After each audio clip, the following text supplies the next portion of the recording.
pembahasan kita tentang kesurupan jin. Jadi memang cocok yang isinya MAG, Magister Alam Gaib. Cuman saya MSOS hamba Allah. Pengajian kita tidak lama ya. Kita 15 menit atau 20 menit paling lama. Jadi kita mulai dengan firman Allah surat Al-A'raf ayat 27 yang bunyinya innahu yarakum huwa wa qabiluhu min haitsu la tarawnahu. Artinya innahu yarakum, sesungguhnya iblis itu melihat kamu. Huwa wa qabiluhu, dia dan bangsanya. Bangsanya itu dari kalangan bangsa jin. Min haitsu la tarawnahum, dari tempat yang kamu tidak melihat mereka. Oleh karenanya dalam akidah Islam, jin, bangsa jin bisa melihat kita, tapi kita tidak bisa melihat bangsa jin. Kalau kita bisa melihat bangsa jin itu pecah jendela, lompat semua.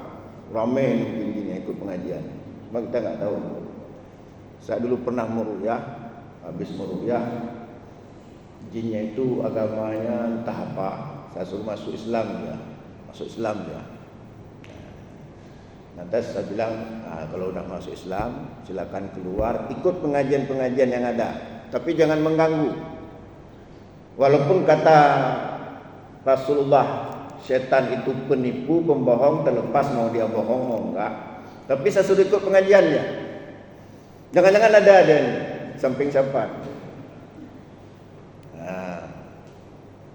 Jadi apa tadi? Innahu yarakum, sesungguhnya iblis itu melihat kalian.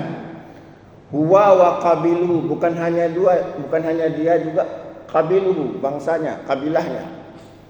Min haitsu la tarawnahum, dari tempat yang kamu tidak bisa melihat mereka. Ya. Jadi hamba Allah, ada satu jin yang disebut oleh Rasulullah, ya, jin Qarin namanya. Jin Qarin. Dalam beberapa riwayat diriwayatkan oleh Imam Muslim, Ahmad, Ibnu Uzaimah, At-Tabarani, di antaranya kita ambil matan Muslim, qala Rasulullah sallallahu alaihi wasallam, ma minkum min ahadin illa waqad ukila qarinuhu minal jin. Qalu wa iyyaka ya Rasulullah? Faqal wa iyaya. Illa anna Allah a'anani fa aslama fala ya'muruni illa bi khair. Jadi kata Nabi, tidaklah seorang pun di antara kalian, itu maknanya semua manusia, illa waqad ukila bihi qarinuhu minal jin, melainkan dalam dirinya ada jin, ditemani oleh jin yang disebut dengan qarin. Sampai sahabat bertanya, apakah engkau juga punya jin qarin? Naam. Iyakah ya Rasulullah? Apakah engkau juga punya ya Rasulullah? Wa iya ya. Dalam riwayat lain kata na'am. Dalam riwayat lain wa ana. Cuman kata Nabi, illa annallaha a'anani, tetapi Allah menolongku alaihi, terhadap jin qorinku, fa aslama, kemudian jin qorinku masuk Islam, fala ya'muruni illa bi khairin, sehingga jin qorinku tidak membisikkan kepadaku kecuali kebaikan.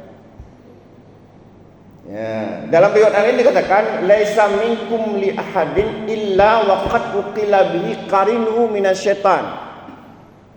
Ini dalam riwayat Imam Ahmad dan At-Tabarani dan lainnya, bukan dalam matan Muslim. Jadi disebutkan bahwa tidaklah seorang pun di antara kalian melainkan ada ditemani oleh qarin dari kalangan syaitan. Makanya ingatkan firman Allah dalam surah An-Nas, alladzi yuwaswisu fi sudurin nas minal jinnati wan nas. Makanya kenapa ketika ada bisikan-bisikan jahat, itu belum tentu dari kita dan tidak tercatat sebagai sebuah dosa. Karena bisa jadi itu bisikan qarin. Sehingga dalam satu hadis qudsi yang diriwayatkan oleh Imam Muslim dan lainnya, Allah berdialog dengan malaikat raqibun atidun. Jadi kata Allah, "Idza arada 'abdi ayya'mala sayyi'atan." Jika hambaku berniat berbuat jahat, kata Allah kepada malaikat pencatat tadi, "Fala yaktubuha." Jangan kamu catat dulu, hatta ya'malaha, hingga dia mengamalkannya. Karena bisa jadi bukan dari dirinya, tapi dari jin qarin. Fa idza amilaha faktubuha bimisliha. Jika niat jahat tadi diwujudkan dalam bentuk perbuatan, baru dia yang sesungguhnya, maka catatlah satu dosa. Ya, jadi jin qarin dalam tubuh kita. Dia itu dititipkan oleh iblis pada setiap manusia sejak lahir sampai meninggal. Nah, ketika dia meninggal, karena dia nggak punya lagi rumah, masuklah ke tubuh orang. Kan sering terjadi. Begitu si fulan meninggal, tiba-tiba si fulan itu sudah masuk ke tubuh orang, ngaku dia. Ajak tawuran lah katanya. Kalau rumah baik caligo macam-macam. Itu sebenarnya jin qarin yang tinggal di tubuh orang yang mati, bukan roh orang mati. Ini kita kadang-kadang salah paham. Kaiwo ya roh. Orang yang meninggal itu di alam barzah, min waraihim barzah ila yaumi yub'atsun. Di depan mereka ada dinding hingga hari kebangkitan, enggak ada urusan balik-balik. Kalau dia orang baik, dia mendapat nikmat kubur hingga hari kiamat. Kalau dia orang jahat, mendapat azab kubur hingga hari kiamat. Enggak ada urusan balik. Yang balik-balik itu adalah jin qarin yang dulunya tinggal di tubuh orang yang meninggal tersebut. Maka dia duplikat. Maka dia hafal teman-teman kita, sampai tanda tangannya pun pas, sehingga kita tertipu. Oh betul memang dia. Dan balik loh.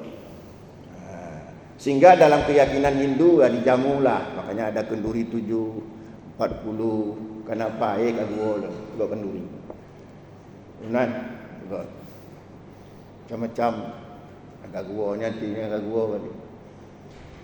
Kalau roh bisa balik, kita tobat semua. Kalau roh bisa balik, dia ceritakan bagaimana kondisi alam barzah, tobat semua kita. Dan macam. Nah, itu jin qarin. Nah, jadi kadang-kadang kita kemasukan. Kalau masuk jin qarin itu mudah mengeluarkannya. Mudah. Ya.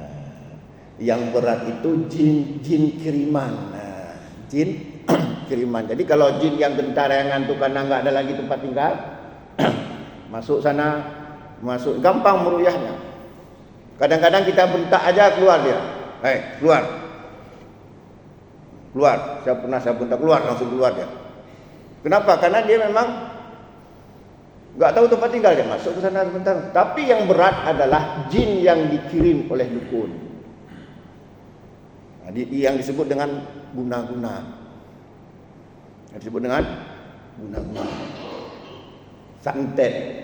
Misalnya karena sakit hati, cinta ditolak, dukun bertindak, dikirimlah. Ini yang susah keluarnya. Itu perlu penanganan spesial. Enggak pakai mahar ya, kita enggak pakai mahar. Kalau tempat lain pakai mahar. Itu. Tapi kalau jin yang qarin tadi itu mudah keluar. Itu hamba Allah. Nah, kemudian bagaimana mengatasinya? Kan ini inti dari pengajian kita. Ada disebut dengan ru'yah. Ru'yah itu ada dua. Yang pertama ru'yah syar'iyah, yang kedua ru'yah syaitaniyah. Kalau ru'yah syaitaniyah, ini hadisnya diriwayatkan oleh Imam Abu Daud dan lainnya. Rasulullah sallallahu alaihi wasallam bersabda, "Innamar ruqa wat tamaim wat tiwalah syirkun." Sesungguhnya ru'yah ini ru'yah. Sesungguhnya ruqa jamak dari ru'yah. Ya. Ruqa itu apa? Jamak dari ru'yah. Sesungguhnya ru'yah wat tamaim, jimat-jimat, jamak dari tamimah. Wat tiwalah, guna-guna, syirkun, semuanya syirik.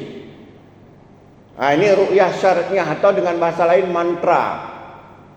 Mantra, macam-macam mantranya. Ada yang kadang-kadang Al-Quran juga. Jadi Al-Quran itu dibaca susang, dibolak-balik, itu juga mantra untuk mendatangkan setan. Makanya kan ada ayat Quran untuk kebal. Mana pula ayat Al-Quran untuk kebal? Itu Nabi aja yang punya Quran enggak kebal. Itu karena Al-Quran sudah dibolak-balik. Ya. Jadi yang kedua ru'yah syar'iyah. Nah, ini ru'yah syar'iyah ini adalah kita membaca ayat-ayat Al-Quran secara benar dan dengan takdir Allah, dengan ketentuan Allah. Syaitan itu takut kepada ayat Al-Quran. Misalnya Rasulullah sallallahu alaihi wasallam bersabda, "La taj'alu buyutakum maqabira." Jangan jadikan rumahmu seperti kuburan. Fa inna syaitan yang firu minal baiti tukrahu fihi suratul Al-Baqarah. Sesungguhnya syaitan akan lari dari rumah yang sering dibacakan surat Al-Baqarah. Nah, membaca surat Al-Baqarah itu ru'yah syar'iyah. Apalagi di situ ada ayat kursi, di mana seekor setan itu membongkar rahasianya ketika Abu Hurairah menangkap dia mencuri zakat fitrah.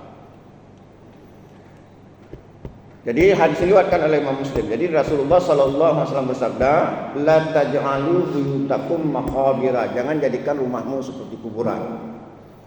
Fa inna syaitan, sesungguhnya syaitan yang firu minal baiti, akan lari dari rumah, tuqrahu fi suratul Al-Baqarah, yang sering di rumah itu dibacakan surah Al-Baqarah.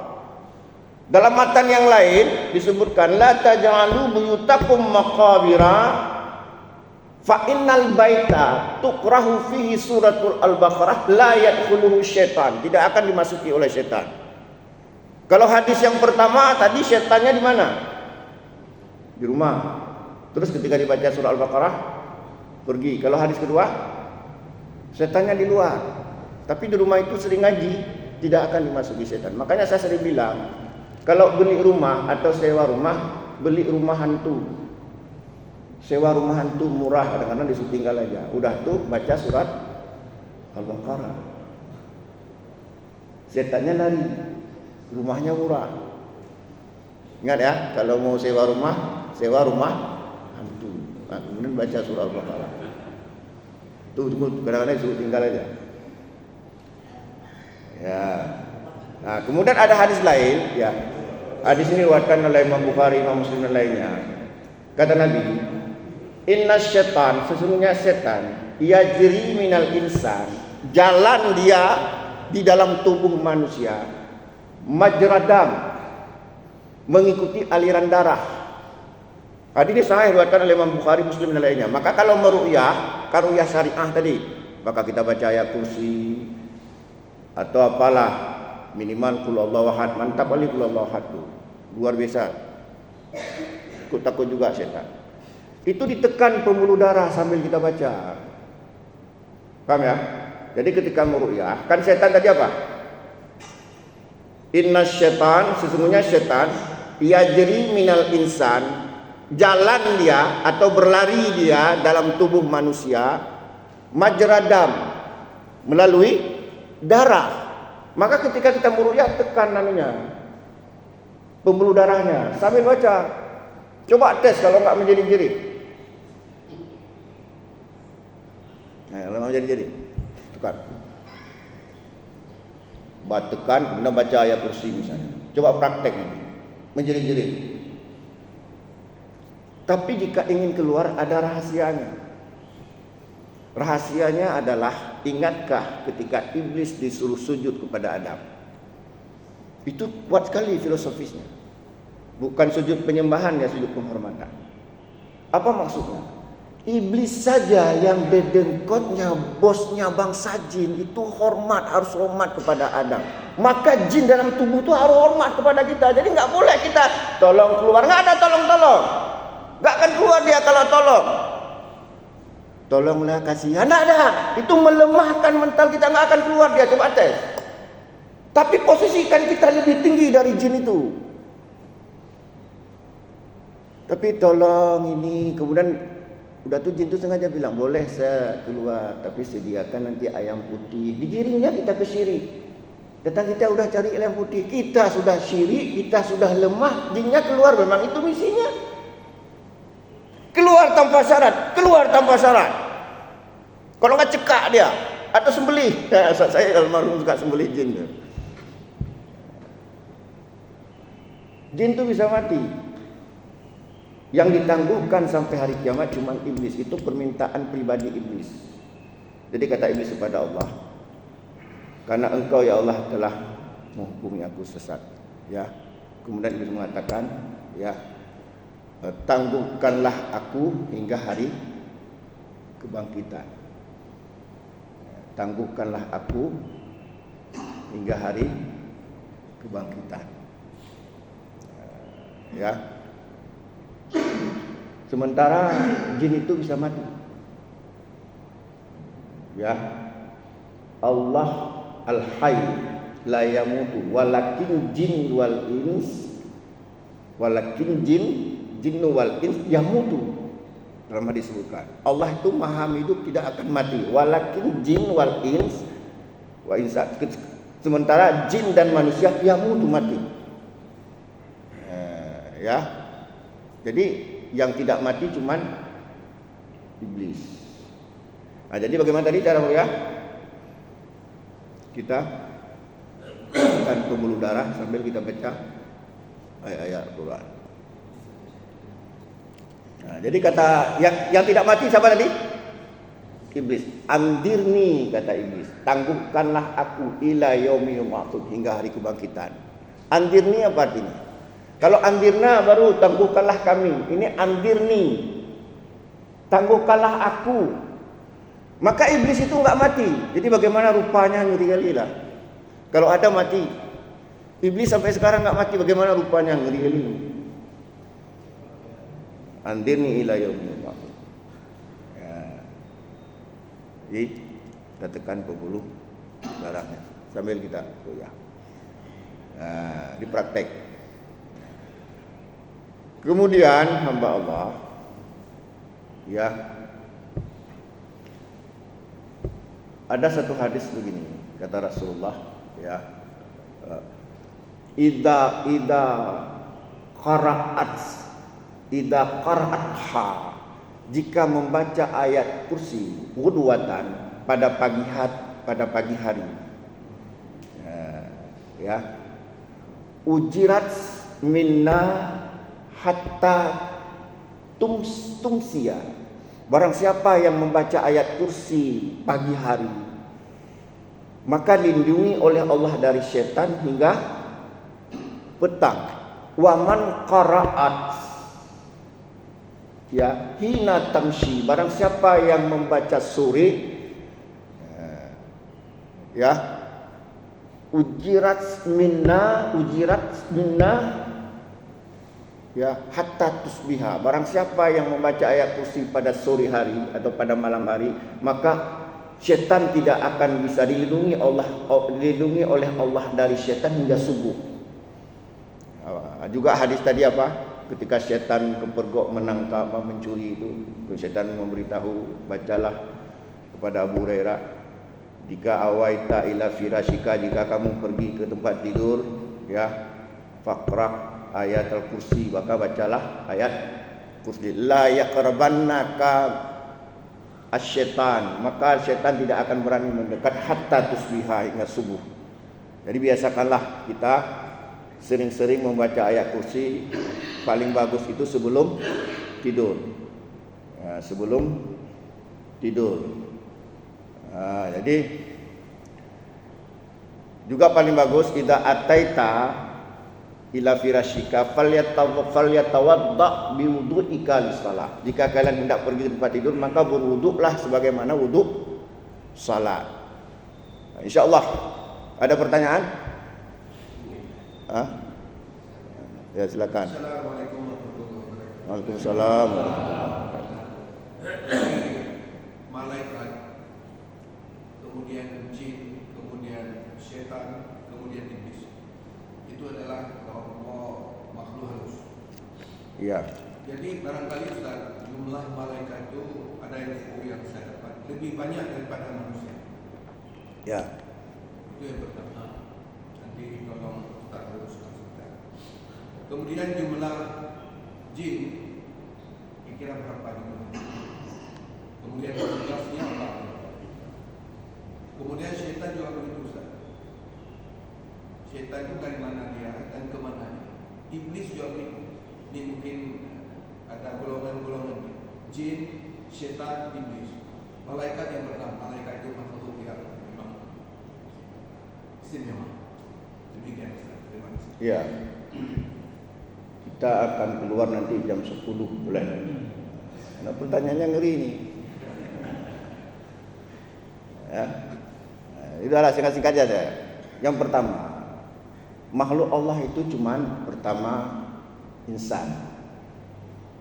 Jadi kata Rasulullah, ju'ilal malaikah min nur. Allah menciptakan malaikat itu dari cahaya.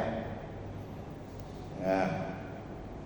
Wa ju'ilal jin minan niran. Kemudian diciptakan jin dari api. Wa ju'ilal adam mimma usifa alaika. Dia diciptakan Adam sebagaimana telah Allah jelaskan bagi kamu. Ciptakan Adam apa? Laqad khalaqnal insana min sulalatin min tin. Juga ketika iblis berdialog dengan Allah.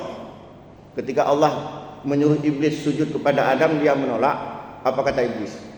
Ana khairum minhu, aku lebih baik daripada Adam.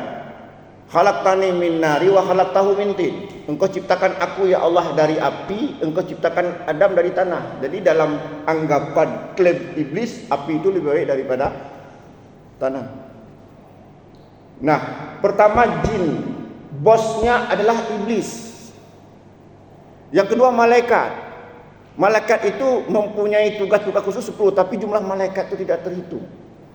Ketika Isra Mi'raj, Nabi melihat 70.000 malaikat masuk ke Baitul Maqdis, ya, tiap hari. Dan setelah keluar nggak balik lagi. Jadi setiap hari 70.000 malaikat. Kalau jumlah jin ya saya nggak tahu, nantilah kita. Nggak ada informasi. Kalau jumlah malaikat sekitar itu aja informasi. Cuman yang mempunyai jumlah tugas-tugas tertentu ada 10 malaikat. Itu yang mempunyai tugas khusus. Kan ada lagunya tuh.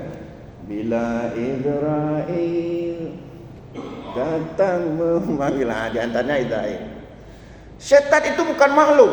Ini keliru kita. Setan itu adalah sifat.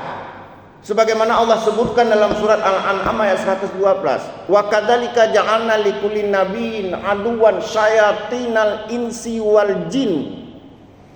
Yuhi ba'duhum ila ba'din zurufal qawli ghurura. Dan demikianlah kami jadikan tiap-tiap nabi itu ada musuh. Tiap-tiap nabi berarti musuh tiap-tiap umatnya. Siapa? Syayatinal insi wal jin, setan-setan dari jenis manusia dan jin. Setan-setan dari jenis manusia dan jin. Yuhi ba'duhum ila ba'din zurufal qawli ghurura. Jadi jin itu adalah yang digunakan oleh iblis untuk menggoda manusia. Bisa dari kalangan bangsa jin, bisa dari kalangan bangsa manusia. Apa tugas setan itu disebutkan dalam surah Fatir ayat 6. Inna syaitana lakum aduwwun fattakhiduhu aduwwan. Innama yad'u hizbahu liyakunu min ashabis sa'ir.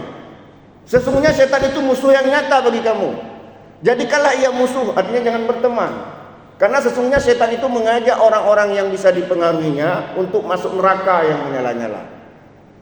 Jadi makhluk Allah itu pertama apa? Malaikat. Yang kedua jin. Dan yang ketiga manusia. Setan itu sifat, bukan makhluk tersendiri. Bisa jadi dari kalangan bangsa jin, bisa jadi dari kalangan manusia. Aku li qouli hadza fastaghfiru innahu ghafurur rahim. Wassalamualaikum warahmatullahi wabarakatuh. Itu nasi dan nunggu tuh.